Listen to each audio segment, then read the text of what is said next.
السلام علیکم ورحمۃ اللہ وبرکاتہ۔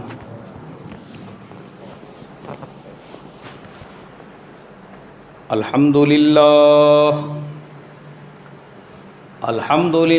نحمده ونستعینه ونستغفره ونؤمن به ونتوکل علیہ ونعوذ باللہ من شرور انفسنا ومن سیئات اعمالنا من یهده اللہ فلا مضل له ومن يضلله فلا هادي له ونشهد أن لا إله إلا الله وحده لا شريك له ونشهد أن سيدنا ومولانا محمدا عبده ورسوله الذي أرسل بالحق بشيرا ونذيرا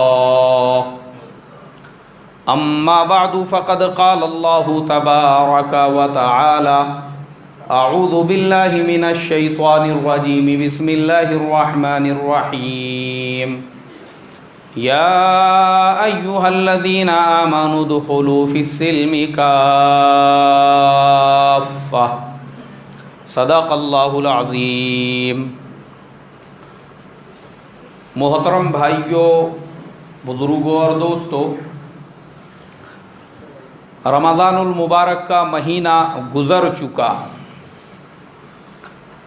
اور یہ رمضان کے بعد ہمارا پہلا جمعہ ہے۔ الحمدللہ رمضان کے مہینے میں ہماری مسجد ہے وہ نمازیوں سے کھچا کھچ بھری ہوئی تھی۔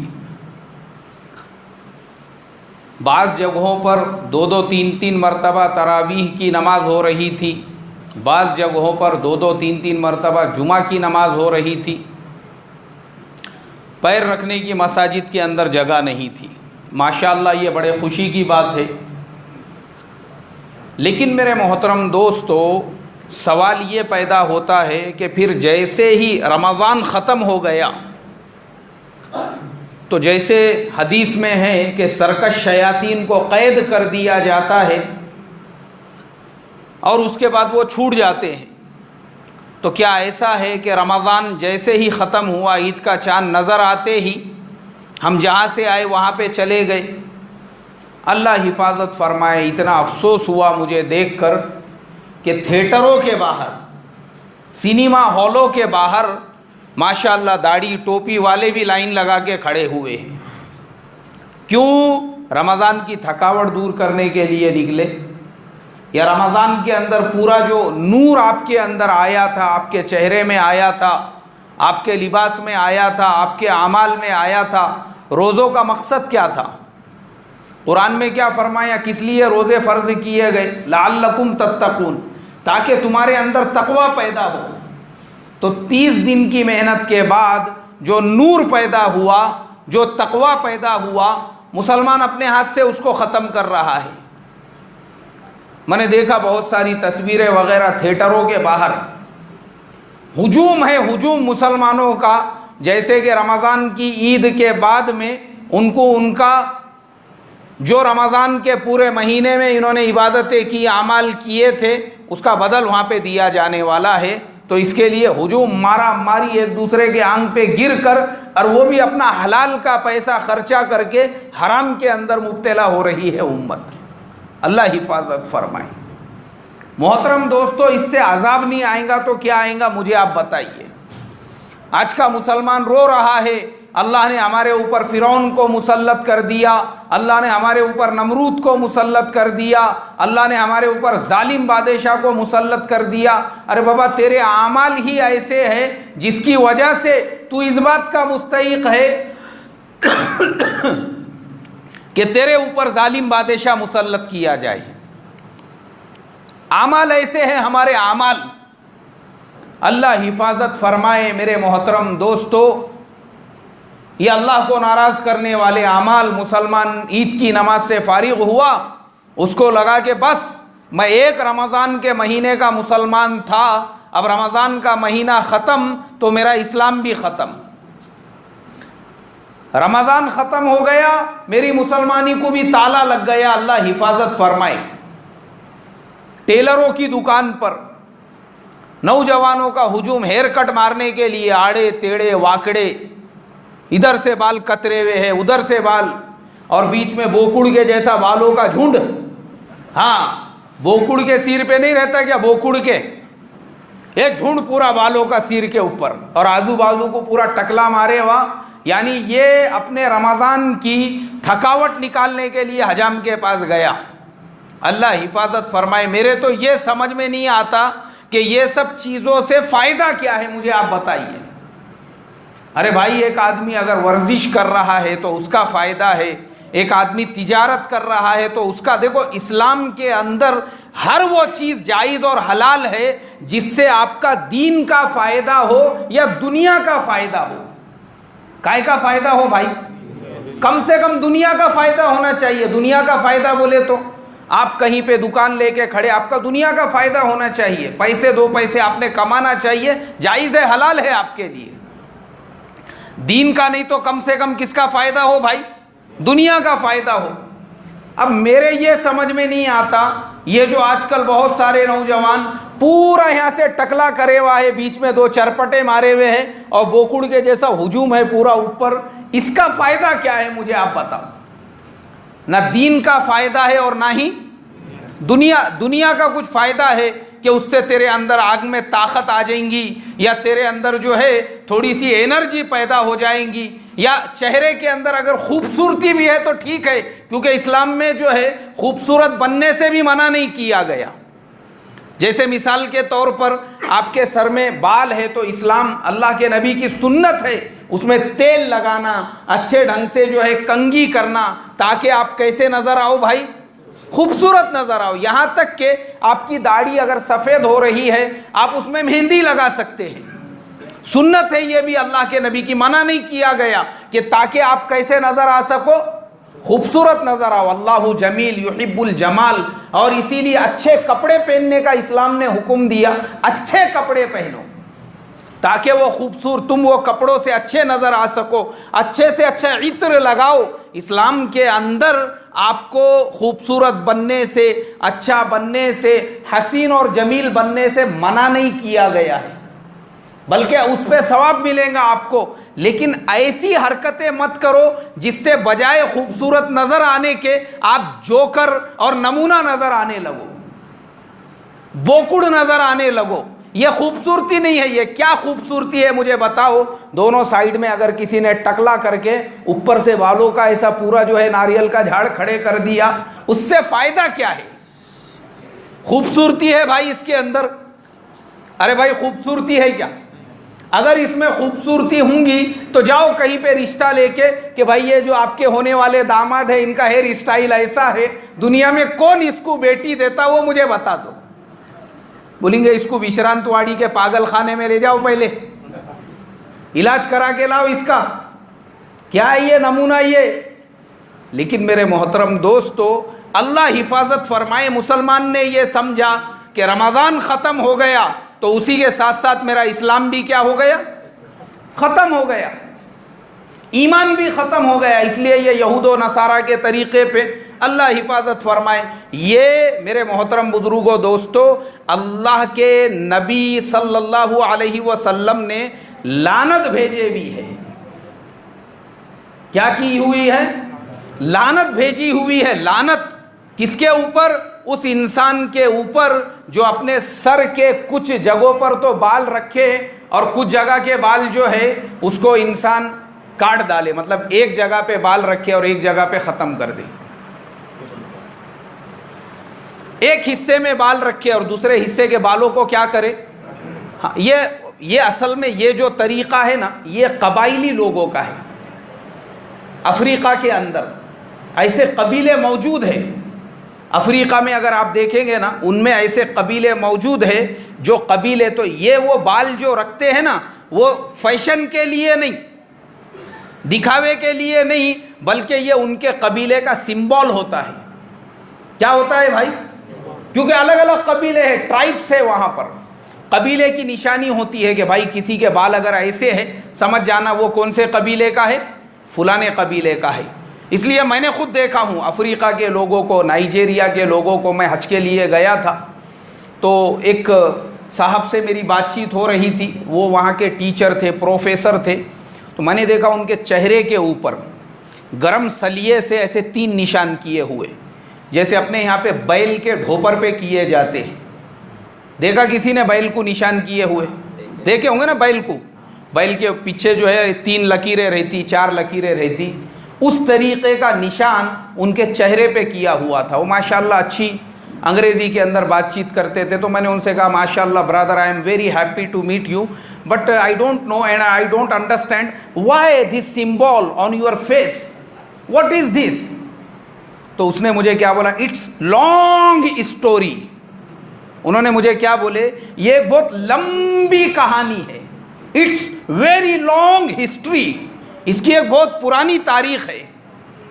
میں نے بولا what is this, what is history, could you explain me something about it. میں نے کہا تھوڑا بتاؤ میرے کو بھی, تاکہ میں انڈیا میں جا کر ہمارے ہندوستان والوں کو بتا سکوں کہ بھائی لوگ دنیا میں کیسے کیسے رہتے, الگ الگ طریقے کے رہتے. انہوں نے مجھے بتائے, وہ جو نائجیریا کے پروفیسر صاحب تھے, انہوں نے بولے برادر, نائجیریا کے اندر یہ قبائلی جو ہے نا, قبائلی سسٹم, وہ اتنا اسٹرانگ, اتنا خطرناک ہے کہ بچہ جب پیدا ہوتا ہے تو ہر قبیلے والا اس کے چہرے پر اپنے قبیلے کا نشان مار دیتا پیدا ہوتے ہی. یہ تو پیدا ہوتے ہی کرتے. بولے اب بچہ پیدا ہو گیا تو فلانا قبیلہ, مان لو اگر ایک چہرے پہ ایک سائیڈ میں 3 لکیریں ہیں تو سمجھ جانے کا یہ فلانے قبیلے کا ہے. اگر ایک چہرے پہ 2 لکیریں ہیں تو اس کا مطلب ہے یہ فلانے قبیلے کا ہے. ادھر 2 لکیریں اور ادھر 1 لکیر ہے تو سمجھنے کا یہ الگ قبیلے کا ہے. ادھر 3 ہے ادھر 2 ہے تو پھر وہ ایک الگ قبیلے کا ہے. ادھر 3 ہے اور ادھر 2 ہے تو وہ ایک الگ قبیلے. مطلب ہر قبیلے کا اپنا ایک نشان بنے ہوا ہے.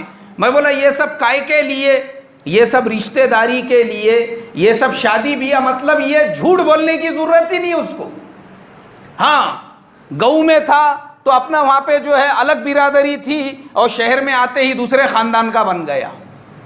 اس کی کوئی نشانی ہے کیا بھائی کسی کے پاس میں؟ کوئی نشانی نہیں. ابھی جیسے مثال کے طور پر ایک جگہ پہ مجھے خود ایک رشتے کے سلسلے میں جانے کا موقع ملا, تو لڑکے والوں کے ساتھ میں گیا, بات چیت ہونے لگی.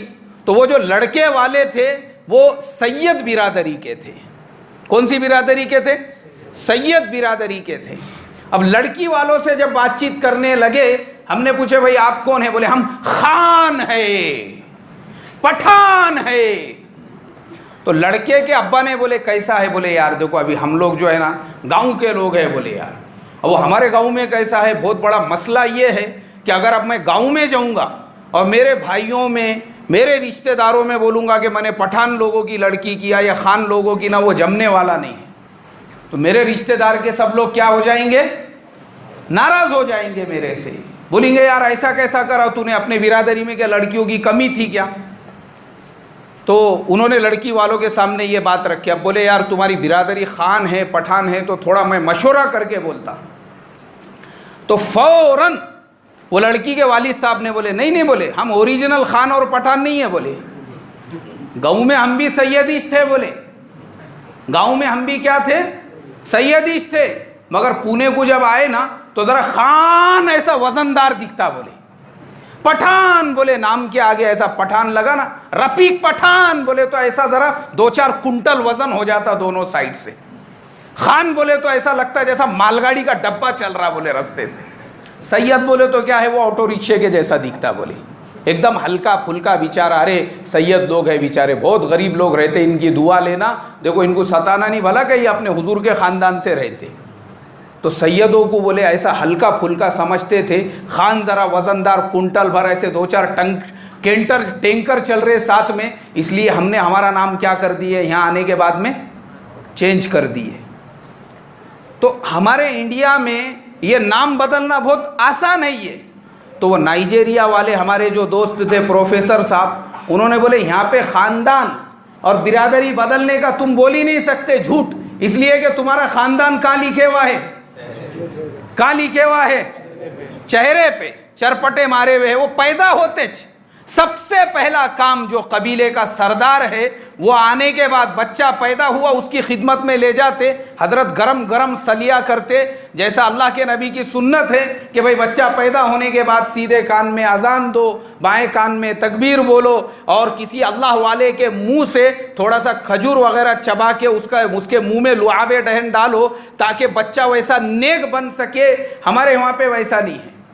پہلا کام سردار صاحب اس کو تبرک یہ دیتے کہ گرم گرم سلیے سے نشان مار دیتے، یہ اپنا سمبول، اپنا سکہ بولے آپ دنیا میں جان دو نا اس کو، کہیں پہ بھی یہ حج کو جانے دو، مکہ جانے دو، مدینہ جانے دو، امریکہ جانے دو، کہیں پہ بھی جانے دو، اس کا صورت دیکھتے ہی سمجھ میں آنا یہ کون سے قبیلے کا ہے، فلانے قبیلے کا ہے۔ تو اس لیے وہ نائجیریا والے جو پروفیسر صاحب تھے انہوں نے مجھے بتائے ہمارے یہاں پر بولے یہ جو چہرے پہ نشان مارے ہوئے رہتے، ایک طرف 3 نشان، دوسری طرف 2 نشان، ایک طرف 4 نشان، دوسری طرف 5 نشان، مطلب اور بعض آپ کو ایسے ملیں گے پورے چہرے پہ نشان ہی نشان ان کے۔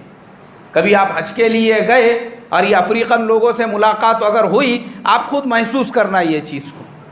اس کی وجہ یہ ہے، یہ ان کے قبیلے کی کیا ہے بھائی، ایسے ہی جو بال وہ لوگ رکھتے یہ بھی ان کے قبیلے کی کیا ہے، نشانی ہے۔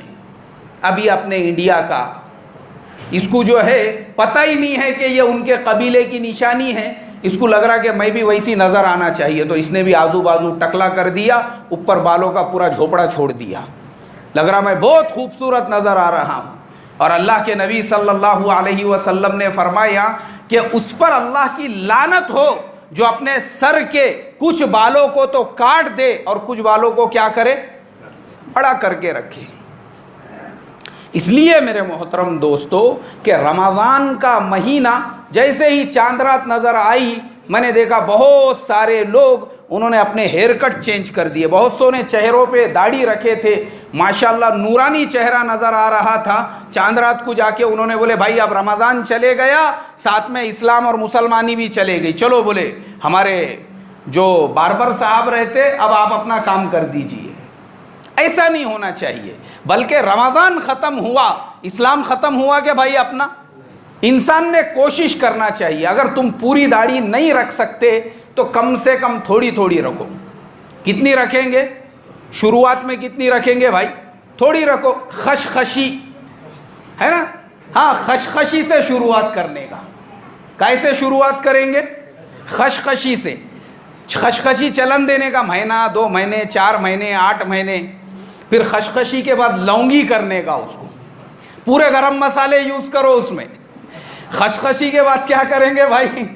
ہاں پھر لونگی، پھر لونگی ہو گئی، سمجھو لونگ کے اتنی ہو گئی، تھوڑے دنوں تک 6 مہینے 8 مہینے سال بھر۔ اچھا آدمی نے خود سوچنا چاہیے کہ بھائی اب میری عمر کیا ہے، ماشاءاللہ میں چچا بن گیا، تایا بن گیا، یا پھر میں دادا بن گیا، نانا بن گیا۔ تو دادا نانا کی جب آدمی ایج میں پہنچا تو اس کو خود یہ احساس ہونا چاہیے کہ دادا نانا جو ہے وہ کون سا اچھا لگتا بھائی، کہ ماشاءاللہ دادا کے چہرے پہ تھوڑا اللہ کے نبی کا نور ہے، اور دادا جو ہے، اور میں اس بات سے بہت زیادہ خوش ہوں۔ کس بات سے؟ اپنے مسجد کے کئی ساتھی ایسے ہیں، آج میں الحمدللہ اپنے اس مسجد میں مجھے سالوں ہو چکے ہیں امامت کرتے ہوئے، لیکن شروع میں جب میں آیا تھا بہت سارے لوگ ایسے ہیں ماشاءاللہ، انہوں نے کہاں سے شروعات کی ہے؟ خشخشی سے شروعات کی ہے۔ بہت سارے لوگ ہیں، بہت سارے لوگ انہوں نے شروعات کی ہے دل پہ پیر رکھ کے، نہیں بھائی مجھے تو اللہ کے نبی کی سنت پہ عمل کرنا ہے، ماشاءاللہ انہوں نے شروعات کی ہے۔ پہلے وہ بھی ایک دم ماشاءاللہ رہتے تھے، لیکن دل پہ پیر رکھے کہ نہیں اب مجھے یہ سنت زندہ کرنے کی ہے، پہلے انہوں نے خشخشی سے شروعات کی، پھر وہ لونگی پہنچے، پھر دالچینی تک پہنچے، اور اس کے بعد بڑھتے بڑھتے ارے آج ان کا حال یہ ہے، وہ موجود ہے اس مسجد کے اندر، ان کی داڑھی میرے سے بھی بڑی ہے۔ کس سے بڑی ہے بھائی؟ میرے سے بڑی ہے، میرے سے۔ آج وہ میرے سے بھی کتنے قدم آگے نکل گئے؟ 2 قدم آگے نکل گئے۔ اب میں ان سے ملتا ہوں، مصافہ معانقہ کرتا ہوں تو گنتا ہوں، سالا اپنے کو بڑھانا پڑیں گے یار اور 2-4 انچ، نہیں تو کیا ہو رہا، امام صاحب 2 قدم پیچھے ہو گئے اور مصلی امام صاحب سے 4 قدم آگے نکل گئے۔ انہوں نے شروعات کیے تھے خشخشی سے، پھر آگے بڑھتے بڑھتے بڑھتے ماشاءاللہ وہ ایک دم آگے نکل گئے۔ تو شروعات پہلے یہاں سے ہم کریں۔ ایسا ضروری نہیں ہے کہ آپ ایک ہی دن میں جو ہے پوری طرح سے ملنگ بن کے بیٹھ جائیں، ایسا ہے کیا بھائی؟ ایسا ضروری نہیں، شروعات تھوڑے تھوڑے تھوڑے تھوڑے سے کرنا چاہیے، اور تھوڑے سے ہی شروعات ہوتی ہے۔ کہاں سے شروعات ہوتی ہے؟ تھوڑے سے ہی شروعات۔ دیکھو کیسا رہتا، امت کی تعلیم کرنے کا، امت کی تربیت کرنے کا جو مسنون طریقہ ہے وہ یہ ہے کہ آپ امت کو پیار کے ساتھ، محبت کے ساتھ اور اکرام کے ساتھ سمیٹ کے لے کر چلیں۔ کیسا لے کر چلیں گے بھائی؟ پیار کے ساتھ، محبت کے ساتھ، اکرام کے ساتھ، یعنی تعلیم کا، تربیت کا یہ طریقہ ہوتا ہے۔ اس طریقے سے اگر ہم کریں گے، اللہ کی ذات سے امید ہے ہمارے زندگی میں بھی اللہ کے نبی کی کیا آ جائیں گی بھائی؟ سنت آ جائیں گی۔ ہمارے زندگی میں بھی اللہ کے نبی کا طریقہ آ جائے گا، اور ہم بھی اللہ کے نبی کی سنت پہ چلنے والے بن جائیں گے اگر اس طریقے سے ہم عمل کریں گے تو۔ اور دیکھو میں آپ کو مثال دے کے بتاتا ہوں۔ حضرت جی مولانا الیاس صاحب رحمۃ اللہ علیہ، ان کے زمانے میں یہ ڈاکٹر ذاکر حسین جو ہمارے ملک کے صدر تھے، صدر جمہوریہ، وہ جامعہ ملیہ اسلامیہ میں کیا پڑھا کرتے تھے؟ طالب علم تھے، وہاں کے اسٹوڈنٹس تھے۔ اب مولانا الیاس صاحب رحمۃ اللہ علیہ وہ طلباء کے اندر کبھی کبھی گشت میں جاتے، ان کو بھی اپنے ساتھ میں لیتے، اور ساتھ میں لینے کے بعد حضرت مولانا الیاس صاحب کے تربیت کا طریقہ دیکھو کہ وہ ان اسٹوڈنٹس کو جب اپنے ساتھ میں لیتے تھے اور ساتھ میں کام میں لے کر چلتے تھے، حضرت نے کبھی بھی ان کے لباس پہ کوئی کمنٹ نہیں کیا۔ کائے پہ کوئی کمنٹ نہیں کیا بھائی؟ لباس کے اوپر کہ لباس ایسا پہنو، تم یہ کون سے لباس میں ہمارے ساتھ آ گئے؟ کیونکہ ہمارا زمانہ جو ہے نا میرے محترم دوستو، ہمارے زمانے میں کچھ لوگوں کے تربیت کا جو طریقہ ہوتا ہے وہ طریقے سے آدمی اچھے راستے پہ آنے کی بجائے جو تھوڑا بہت آئے ہوا ہے وہاں سے بھی چلے جاتا ہوں۔ تو یہ طریقہ صحیح نہیں ہے۔ جیسا میں ایک مثال دے کے بتاتا ہوں کہ ایک نوجوان میرے ساتھ میں ایک مسجد میں ہم لوگوں نے عصر کی نماز پڑھی۔ وہ بیچارہ نمازی سالوں سے نماز پڑھتے آ رہا تھا، لیکن وہ پینٹ شرٹ پہننے والا تھا۔ تو ہمارے ایک دوست تھے ماشاءاللہ، وہ بھی پہلے دنیاوی لائن میں تھے، بعد میں اللہ نے دینی لائن میں جوڑ دیا۔ اس کے بعد میں پھر وہ تقوی کے اتنے اعلیٰ مقام پہ پہنچے کہ وہ 7ویں آسمان پہ بیٹھے ہوئے تھے۔ تو میرے ساتھ میں وہ جو ساتھی تھے جو پینٹ شرٹ وغیرہ پہنے ہوئے تھے، تو انہوں نے ان سے کہا، ارے تم مولانا کے دوست ہیں نا، کیسے کپڑے تم نے پہننا چاہیے؟ وہ بیچارہ شرمندہ، حالانکہ وہ ایڈمنسٹریٹر ہے ایک بہت بڑے جو ہے اس کے اندر، ایک کمپنی کے اندر، اور اتنے پہ بس نہیں، انہوں نے یہاں پکڑے ان کو ایسا، اور پکڑ کے بولے ارے یہ بلوز پہننا چھوڑو رے، بولے یہ عورتوں کا لباس ہے، بولے یہ چھوڑو، مردوں کا لباس پہنو بولے۔ پھر میں نے ان کو سمجھایا، میں نے کہا میرے بھائی، قرآن پاک کے اندر پتہ ہے ہارون رشید بادشاہ، ایک مرتبہ ایک صاحب گئے اس کے سامنے نصیحت کرنے کے لیے، اور انہوں نے ہارون رشید بادشاہ کو نصیحت کی۔ تو نصیحت میں انہوں نے کہا، اے ہارون، تو جہنم میں چلا جائے گا، تجھے منہ کے بل گھسیٹ کے جہنم میں پھینک دیا جائے گا اگر تو نے اللہ کے حکم پہ یہ نہیں کیا، وہ نہیں کیا، تو ظالم ہے، تو جابر ہے، تو ایسا ہے، تو ویسا ہے۔ ہارون نے بولا یار اس کو بٹھاؤ اور لیمبو شربت پلاؤ، بولے یار پہلے بہت کدیا مار رہا، گرمی زیادہ لگی شاید اس کو۔ حضرت بیٹھو بیٹھو ذرا نیچے بیٹھو، بولے بہت ہی کدیا مار رہے، بولے کہ روزے تو نہیں لگے رمضان میں زیادہ؟ پانی ہی نہیں پینا ہوا۔ اس کے بعد ہارون نے ان سے کہا، بولے حضرت تھوڑا بہت دین مجھے بھی سمجھتا، میں آپ کو ایک قرآن کی آیت سناؤں کیا؟ اللہ تبارک و تعالی نے میرے سے زیادہ ظالم فرعون کے پاس تمہارے سے زیادہ بزرگ اور نیک حضرت موسیٰ علیہ السلام کو جب بھیجا تو موسیٰ علیہ السلام کو حکم دیا، قولا لہو قولا لینا، دیکھو فرعون کے پاس جاؤں گے نا، اس کو ذرا پیار محبت سے سمجھانا۔ کیسا سمجھانا بھائی؟ پیار محبت سے سمجھانا۔ حالانکہ فرعون کس سے زیادہ ظالم تھا؟ میرے سے زیادہ ظالم تھا، اور موسیٰ علیہ السلام کس سے زیادہ نیک تھے؟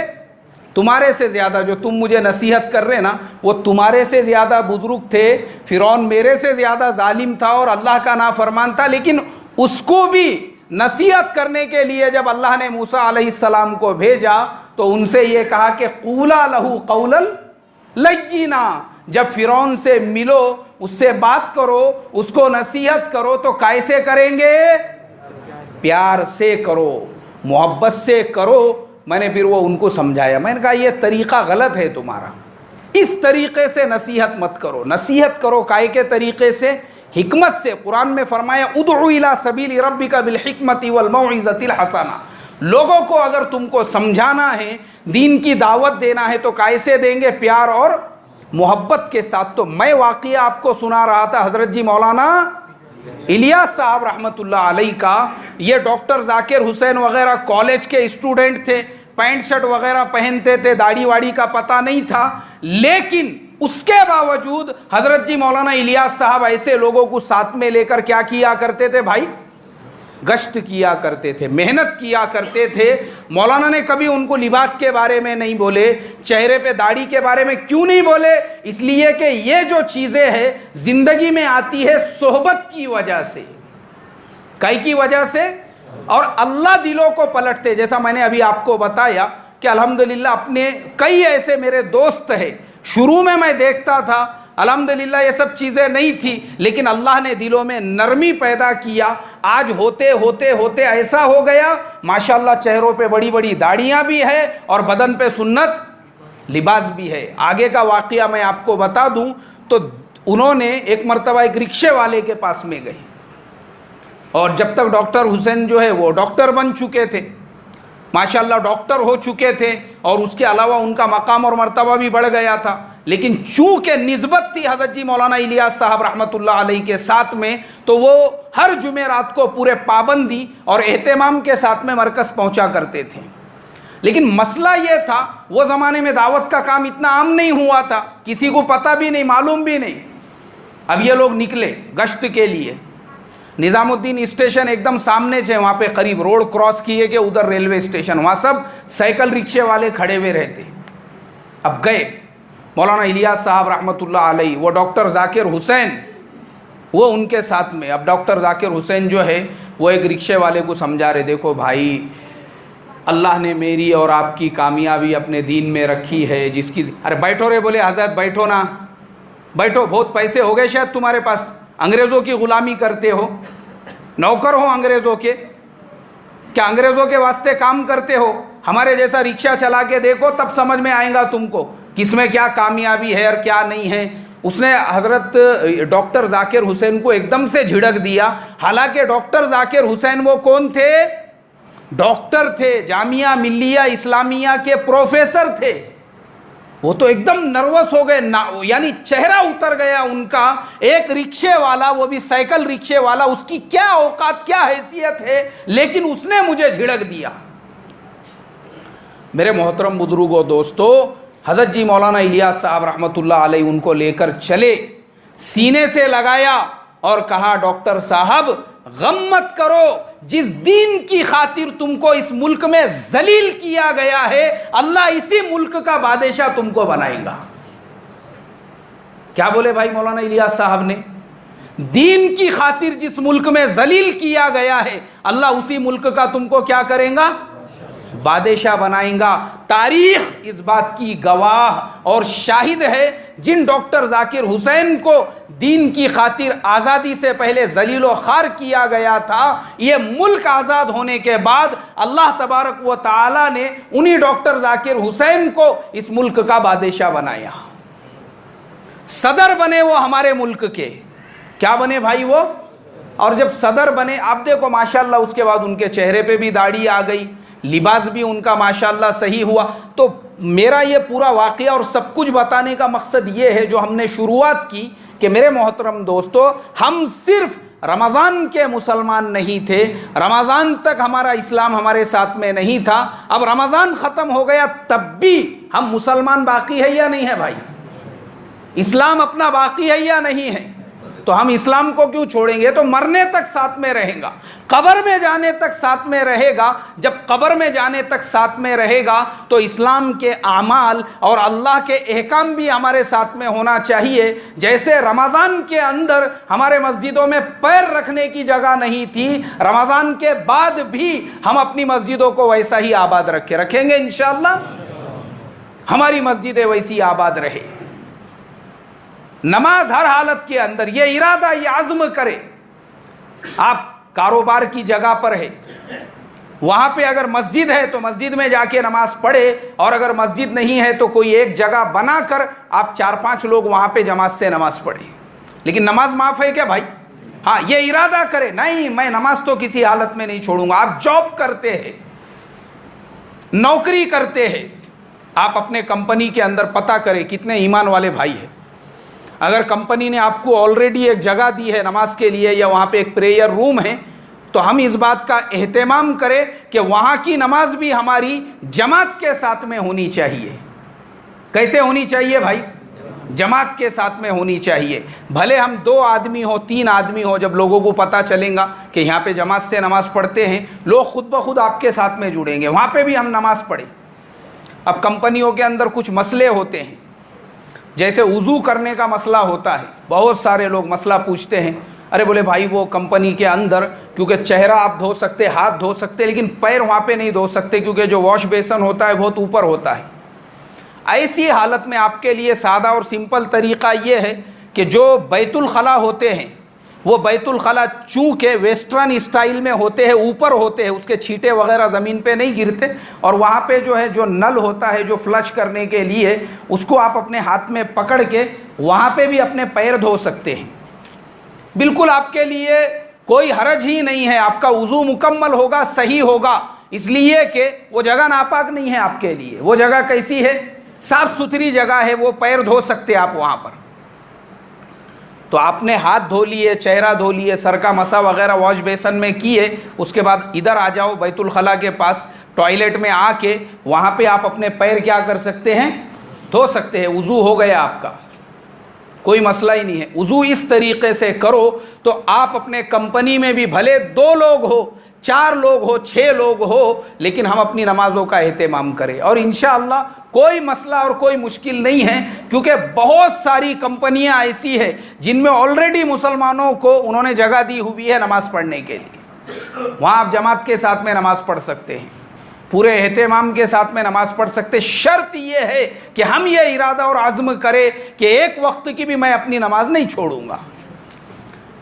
تو آپ اپنے کام پہ بھی نماز پڑھو، اپنے ورک پلیس پہ بھی، اپنے بزنس پلیس پہ بھی۔ اب مان لو ہم سفر میں ہیں، تو سفر میں بھی ہم مسلمان ہیں، سفر میں بھی ہمارا اسلام ہے، ہم کو سفر کے مسائل پتہ ہونا چاہیے کہ اگر 78 کلومیٹر کا ہم سفر کر رہے ہیں تو 78 کلومیٹر کا اگر ہمارا ارادہ ہے، اور جب ہم اپنے شہر کے کارپوریشن کی حدود سے باہر نکل گئے، اب ہم مسافر ہیں۔ اب ہم کیا ہے بھائی؟ مسافر ہے۔ اب ہم جب مسافر ہو گئے، اب ہم راستے میں جہاں کہیں پہ بھی نماز پڑھیں گے، ہم کو ظہر، عصر اور عشاء، یہ جو 4 رکعت والی نمازیں ہیں، اللہ تبارک و تعالی نے 2 رکعت کی ہم کو سہولت دی ہے۔ اب ہم کو کتنی رکعت پڑھنا ہے؟ 2 رکعت پڑھنا ہے۔ لیکن اللہ نے نماز کو معاف کیا کیا بھائی؟ نہیں، نماز کو معاف نہیں کیا۔ نماز کسی بھی حالت میں معاف نہیں۔ اسی لیے ہم رمضان میں بھی مسلمان تھے، رمضان میں بھی اسلام ساتھ میں تھا، اب رمضان کے بعد بھی ہمارے ساتھ اسلام بھی ہے، ہم مسلمان بھی ہے، قبر میں جانے تک اسلام رہے گا۔ اس لیے ہر جگہ پہ ہم کو نمازوں کا اہتمام کرنا ہے، چاہے ہم اپنے کام کی جگہ پر ہو، چاہے ہم اپنے بزنس کی جگہ پر ہو، چاہے ہم سفر میں ہوں، چاہے ہم اپنے کہیں پر بھی ہو۔ اب بہت سارے نوجوانوں کا مسئلہ یہ ہوتا ہے کہ ان کا جو کام کا ٹائم ہے وہ فجر کی نماز سے پہلے ہوتا ہے۔